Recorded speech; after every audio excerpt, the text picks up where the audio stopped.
मैं एडवोकेट सुरेश। इस वीडियो में हम बात करने वाले हैं कि जो बिना शादी के एक लड़का और लड़की यानी कि कपल एक ही घर में एक ही छत के नीचे रहते हैं, जिसको लिव इन रिलेशनशिप बोलते हैं, क्या ये इंडिया में लीगल है भी या नहीं है। और अगर ऐसे किसी रिलेशनशिप में आप हो, स्पेशली फॉर द गर्ल्स, कि कल को वो लड़का उनको छोड़ देता है तो उनके पास क्या कोई लीगल राइट बचता है या नहीं बचता है। और एक इंपॉर्टेंट चीज जो आजकल लोग बहुत ज्यादा सोशल मीडिया वगैरह पे देख रहे हैं कि लिव इन सर्टिफिकेट बनता है, वो सर्टिफिकेट क्या होता है, उसकी क्या वैलिडिटी है, इन सब चीजों को इसमें कवर करेंगे।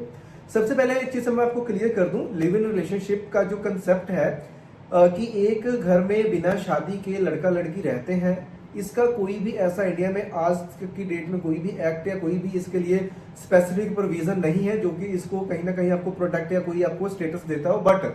अलग अलग टाइम के ऊपर सुप्रीम कोर्ट की जजमेंट्स यहाँ पे आई हैं, जिसकी बदौलत क्या हो रहा है कि जो लड़की लिव इन रिलेशनशिप में रह रही है वो उस लड़के से मेंटेनेंस ले सकती है, उसके ऊपर भी हम बात करेंगे। बट इसका कोई भी ऐसा रिटर्न लॉ नहीं है आज की डेट में। तो यहाँ पे सबसे पहली चीज तो ये आती है कि अगर एक लड़का लड़की के लंबे टाइम से एक साथ रह रहे हैं घर में किसी एक छत के नीचे और लंबा टाइम हो गया, तो उनको यहाँ पे हस्बैंड वाइफ कंसिडर किया जा सकता है। और जो उनके राइट्स हैं, एग्जैक्टली सभी राइट्स की बात तो नहीं करेंगे, बट कुछ एक राइट्स जैसे कि वो लड़की उस लड़के से मेंटेनेंस क्लेम कर सकती है। उसके बाद में जो डोमेस्टिक वायलेंस का एक्ट है उसके अंदर भी जो वो लड़की है,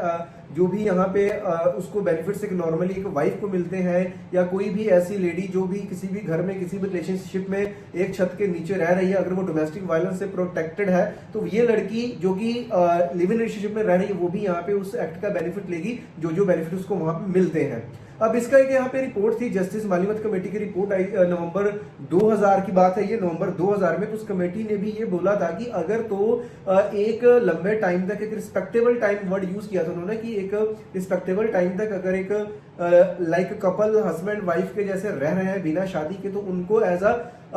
मैरिड कपल में ट्रीट किया जाएगा। उसके बाद में यहाँ पे केस 2010 का है, सुप्रीम कोर्ट की उस केस में रूलिंग है जिसका नाम है D Velusamy versus D Patchaiammal 2010 का ये केस है। इसको गूगल में भी सर्च करके देख सकते हो, जिसमें कि सुप्रीम कोर्ट ने ये बोला था कि लॉन्ग कोहैबिटेशन, अगर वो रिलेशनशिप में रह रहे हैं लंबे टाइम से, तो यहाँ पे जो ये सेम इफेक्ट क्रिएट करेगा मैरिज का। लेकिन यहाँ पे सर्टन राइट्स वर्ड यूज किया गया, not all rights, certain rights. यहाँ पे कुछ राइट जैसे कि मेंटेनेंस हो गया, इन सब चीजों का ना। उसके बाद में यहाँ पे 2013 में अगेन एक सुप्रीम कोर्ट की रूलिंग आती है, जो केस का नाम है इंदिरा शर्मा वर्सेस वीके शर्मा 2013 का केस है, जहां पे ये हेल्ड किया गया था कि जो लिव इन रिलेशनशिप है वो जो है जहां की है legally protected under protection of women from domestic violence act के अंदर ये जो जितने भी रिलेशनशिप है लिव इन वाले वो कवर हो रहे हैं। तो ये सब जो यहाँ पे रूलिंग्स है, ये सब चीजें यहाँ पे क्या करती है कि यहाँ पे एक लीगल इम्पैक्ट क्रिएट करती है, जिससे कि स्पेशली जो लड़कियां हैं, क्योंकि उनके साथ बहुत ज्यादा अब्यूज होता है रिलेशनशिप में, तो उनसे वो इन चीजों से बच सकती हैं। अब इसके बाद में कहता है कि लिव इन का जो सर्टिफिकेट है बेसिकली वो क्या होता है, वो एक एग्रीमेंट होता है जिसमें दोनों पार्टनर्स म्यूचुअली कुछ ऐसे कंडीशंस को सेट करते हैं, जैसे कि अगर हम कल को सेपरेट होते हैं, अलग होते हैं, और हमारे थ्रू अगर कोई बच्चा पैदा होता है तो उसकी कस्टडी किसके पास रहेगी, उसके बाद में मेंटेनेंस का कैसे क्या है, घर के खर्चे कौन करेगा, या फिर जिस घर में हम रह रहे हैं उसके एक्सपेंसेस को कौन उठाएगा। दोनों अपनी मर्जी से अपनी अपनी कंडीशंस को क्या करते हैं वहां पर राइट डाउन करते हैं। और अगर वो एग्रीमेंट किसी भी तरीके से फंडामेंटल राइट्स किसी या किसी और ऐसी चीजों को, मतलब पूरी लीगल चीजों को ही उसमें उन्होंने मेंशन करा हुआ है, तो ये जो एग्रीमेंट होता है ये क्या होता है, कोर्ट के थ्रू इन्फोर्सेबल भी हो जाता है। लेकिन अगर आप कुछ ऐसी चीजें लिख लेते हैं जैसे कि इंडिया में contract marriages are not allowed, लेकिन लोग क्या करते हैं कॉन्ट्रैक्ट मैरिज का एक एफिडेविट और एग्रीमेंट बनाते हैं एंड अपनी लड़कियों को बाहर भेज देते हैं, बाद में क्या बोलते हैं कि हम डिवोर्स कर देंगे बाहर जाने को, ये सब चीजें चलती हैं। बट टेक्निकली ऐसे एग्रीमेंट की कोई वैलिडिटी नहीं है कि जो अपने आप में लीगल नहीं है ना, क्योंकि जब कॉन्ट्रैक्ट मैरिज लीगल ही नहीं है। फॉर एग्जांपल अगर आप किसी के घर में चोरी करवाने का एग्रीमेंट कर रहे हो, किसी को मारने का एग्रीमेंट कर रहे हो, तो अपने आप में क्या है कि क्राइम है। तो ऐसा कोई भी एग्रीमेंट वर्ड होता है, वर्ड अब इनिशियो होता है, यानी कि शुरू से वो वर्ड है, उसकी कोई एग्जिस्टेंस नहीं है, लिखने को जो मर्जी आप करवाते चलो उसकी कोई वैल्यू नहीं रहेगी। तो ये जो लिव इन सर्टिफिकेट बनता है, दोनों पार्टीज अपनी अपनी कंडीशंस को लिखती हैं, लिखने के बाद उसको क्या करते हैं नोटराइज करवा लेते हैं और उसको अपने पास रख लेते हैं। देते हैं। तो अगर सही कंडीशन तो कहीं ना कहीं वो काम में आती हैं। उसके बाद में यहाँ पे जनरली जो लिव इन रिलेशनशिप का जो कंसेप्ट था, लड़कों को ये लगता था कि अगर हम शादी करके रह रहे हैं तो हमें कहीं ना कहीं मेंटेनेंस देना पड़ेगा एज अ वाइफ, है ना। बट लिव इन रिलेशनशिप में भी अगर लड़की के साथ आप रह रहे हो तो लड़की आपसे मेंटेनेंस क्लेम कर सकती है, बच नहीं सकते हो। डोमेस्टिक वायलेंस केस जो एक्ट है उसके अंदर आपको वो सू कर सकती है, आप बच नहीं सकते हो। इसके अलावा यहाँ पे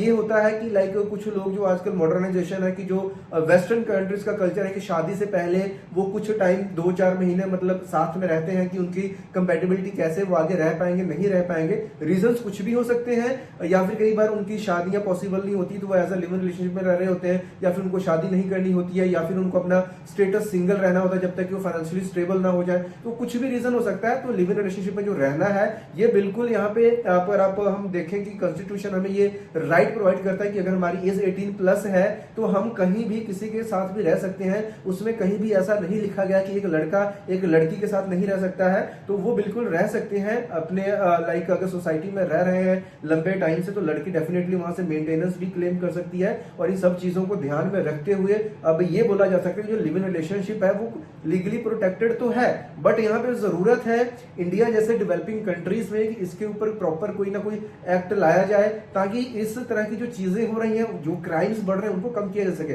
क्योंकि अभी कोई भी स्पेसिफिक यहाँ पे एक्ट नहीं है, कोई प्रोविजन या कोई अमेंडमेंट नहीं हुई है, तो ये सब क्या है कि कोर्ट की रूलिंग्स के थ्रू चीजें चलती हैं। तो कुछ जो कोर्ट हेल्ड करती कुछ चीजें उसमें अलग होती हैं एज पर द सिनेरियोज, कुछ में अलग होता है क्योंकि अभी इसका कोई भी रिटर्न लॉ नहीं है। तो रिटर्न लॉ आना बहुत जरूरी है। लेकिन ओवरऑल अब अगर मैं बात करता हूँ कंक्लूजन का, तो जो लिव इन रिलेशनशिप इंडिया में है वो लीगली यहाँ पे प्रोटेक्टेड है। ऐसा नहीं कि आप किसी से लिव इन रिलेशनशिप में रह रहे हो तो किसी के साथ भी आप कुछ भी गलत करोगे, फिजिकली उसको यूज कर रहे हो, कल को जब मन के उसको छोड़ दिया, तो ऐसा नहीं है। यहाँ पे सारे राइट्स यहाँ पे क्रिएट होते हैं। अगर आप लिव इन रिलेशनशिप में रह रहे हो लड़की की मर्जी के बिना, अगर आप उससे फिजिकल हो रहे हो, ये सब चीजें प्रूव होती हैं, तो अगेन आपके ऊपर रेप के एलिगेशंस लग जाते हैं। बट अगर लंबे टाइम से लड़की अपनी मर्जी के साथ आपके साथ रह रही है, फिजिकल हो रही है, उस केस में वो यहाँ पे रेप का केस नहीं लगा पाएगी। क्योंकि